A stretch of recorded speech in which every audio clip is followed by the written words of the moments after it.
بسم اللہ الرحمن الرحیم۔ السلام علیکم۔ میرا ایک ہی بھائی تھا جو بڑا ہی سنگ دل نکلا۔ جب تک ماں باپ زندہ رہے، عافیت رہی، ان کے دنیا سے جاتے ہی بے ایمان ہو گئے۔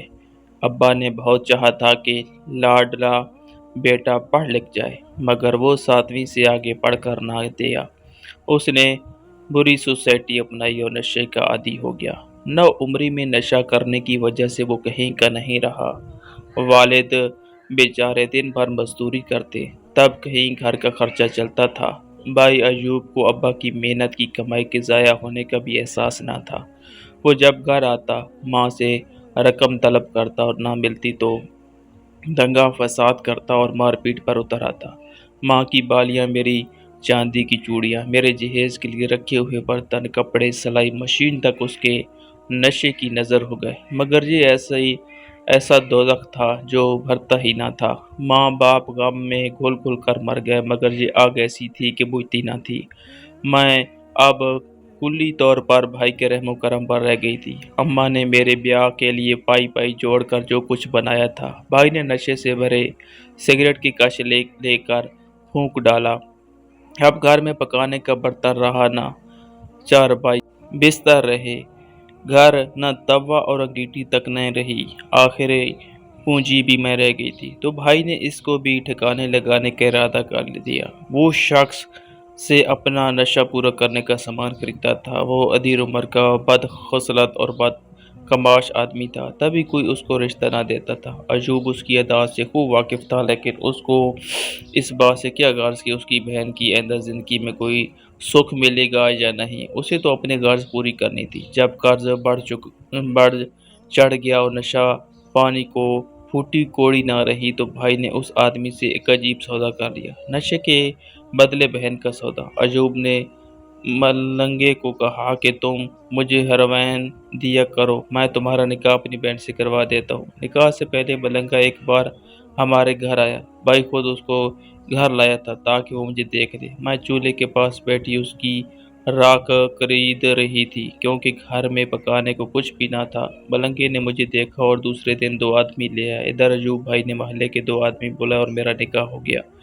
نہ سہیلیاں آئی، نہ ڈھولک بجی، اور میری شادی ہو گئی۔ اس شادی کے بدلے میرے بھائی نے اس سے وعدہ لیا تھا کہ وہ روز اس کو نشہ مہیا کرے گا۔ میرا شوہر اچھا آدمی نہ تھا، مگر میں نے سوچا کہ اس کو اپنے حسن سلوک سے اچھا کر لوں گی۔ میں اکثر ایسی باتیں سناتی تھی کہ اگر بیوی اچھی ہو تو اپنے اظہار اور سیرت سے شوہر کو راہ راست پر لے سکتی ہے، مگر شوہر نے پہلے ہی دن مجھے پیر کی جوتی سمجھا اور میں اسے سر کا تاج سمجھ کر اس کی عزت کرنے لگی تاکہ وہ بھی میری عزت کرے۔ شروع میں تو ملنگی کی خوشی کا ٹھکانہ نہ تھا کہ گھر میں عورت آ گئی تھی۔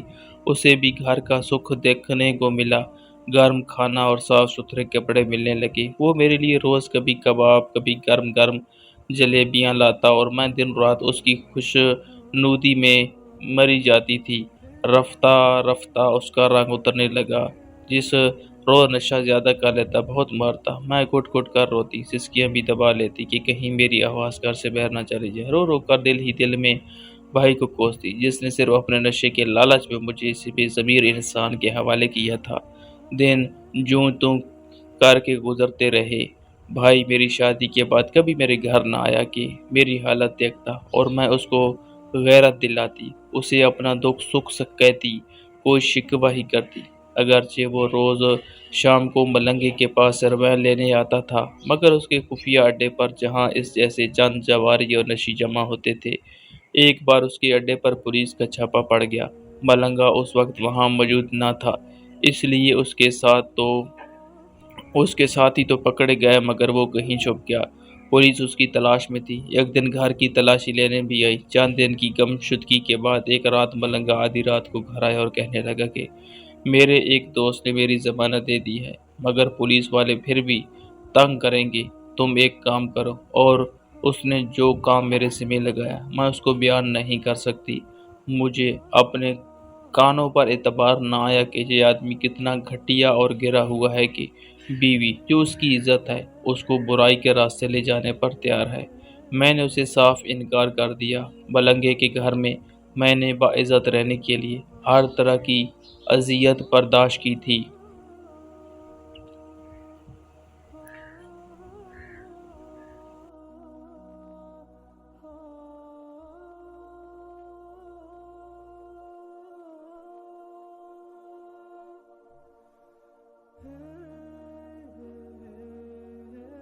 سوچا کہ اگر اس چار دیواری میں بھی مجھے تحفظ نہ ملے تو اس قید میں دکھ سہنے کا کیا فائدہ۔ سو پہلی بار زبان کھولی کہ بد کردار، اب تو میری عزت کے بھی در پہ ہے۔ شرم کر، میں تیرے دو بچوں کی ماں ہوں، کم از کم اس رشتے کے تقدس کا تو خیال کر۔ اس پر ملنگے نے مجھے مار مار کر گھر سے نکال دیا۔ ان دنوں میری چھوٹی بچی صرف 6 ماہ کی اور بیٹا 4 سال کا تھا۔ ان کو بھی میرے ساتھ گھر سے باہر کر دیا۔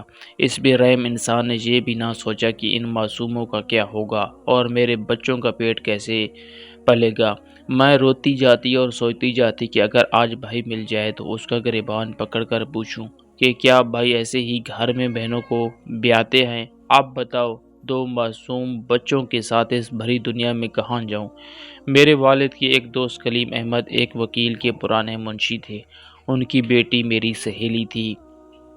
میں اس کے گھر چلی گئی، رو رو کر اپنا احوال منشی چچا کو کہہ سنایا۔ انہوں نے تسلی دی اور اپنے گھر ٹھہرا لیا۔ دوسرے روز مشورہ کرنے کے لیے وہ مجھے اپنے وکیل کے دفتر لے گئے۔ انہوں نے مجھ سے سارا حال سن کر بچوں کے خرچے کا کیس عدالت میں میرے شوہر پر دائر کرا دیا۔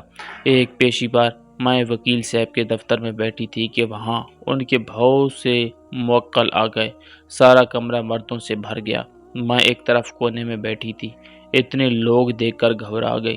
شرم سے اپنا منہ دوپٹے میں چھپا لیا، کیونکہ میں کبھی اس طرح اجنبی مردوں کے سامنے نہیں گئی تھی۔ ہمیشہ پردے میں گھر میں رہتی رہی تھی۔ اس وقت میری ایسی حالت ہو گئی کہ جی چاہا میں پھٹے اور میں اس میں سما جاؤں۔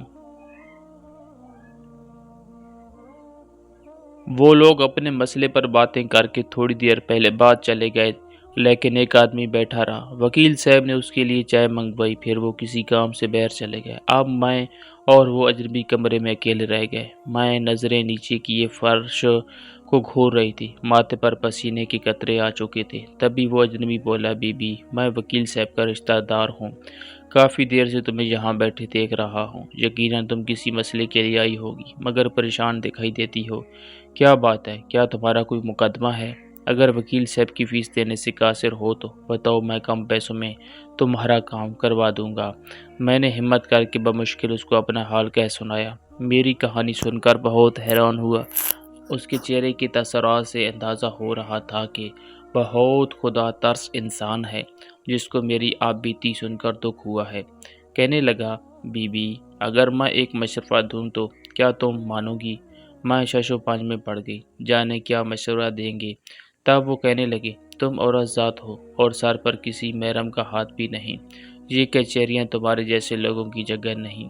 اگر تم یہ مقدمہ بازی چھوڑ دو تو میں وعدہ کرتا ہوں کہ آج کے دن سے میرے مرنے تک تمہارے تمام اخراجات میرے ذمہ ہوں گے۔ سوچ رہی تھی کہ بھلا یہ کیسے ممکن ہے؟ یہ ایک اجنبی نہ آشنا، میرے اس کا کیا رشتہ ناتا؟ ابھی یہ باتیں ہو رہی تھی کہ وکیل صاحب آ گئے اور بتانے لگے کہ بی بی، یہ میرا پھوپھو زاد بھائی ہے، جنگی قیدی تھا، 6 ماہ ہوئے واپس آ گیا ہے۔ اس کا نام احسن ہے اور یہ اپنے نام کی طرح نیک سیرت ہے۔ احسن نے وکیل صاحب سے کہا کہ بی بی کو راضی کریں کہ یہ مقدمہ بازی میں خود کو اور اپنے بچوں کو نہ الجھائے۔ یہ بچوں والی ہے، اتنی خواری برداشت نہیں کر پائے گی۔ کچھ سوچتے ہوئے وکیل صاحب بولے، خاتون، تم ایک شریف عورت ہو۔ کسی حد تک احسن کا خیال درست ہے۔ ہمارے ملک میں انصاف اور قانون کا سسٹم لمبی مدت کے پیچ و خم میں چلتا ہے تو کافی وقت تک خواری برداشت کرنا پڑتی ہے، جبکہ تم جیسی ستم زدہ کو فی الفور انصاف اور امداد کی ضرورت ہے۔ بے شک انصاف کے حصول میں وقت لگ سکتا ہے، تب تک تم اور تمہارے بچے کہاں سے کھاؤ گے اور رہائش بھی تم کو درکار ہوگی۔ تبھی احسن ایسا کہہ رہا ہے، یہ تمہاری مدد کرنا چاہتا ہے اور کچھ سوچ کر ہی یہ مشورہ دے رہا ہے۔ پھر احسن بولے، تم بخوبی جانتی اور سمجھتی ہو کہ مقدمہ بازی میں یہاں کسی قدر دھکے کھانے پڑتے ہیں کہ اچھے بھلے خوشحال مرد تباہ ہو جاتے ہیں۔ تم تو پھر اکیلی عورت ہو، میں نے تم کو حقیقت سمجھا دی ہے۔ اگر تم جانو اور تمہارے وکیل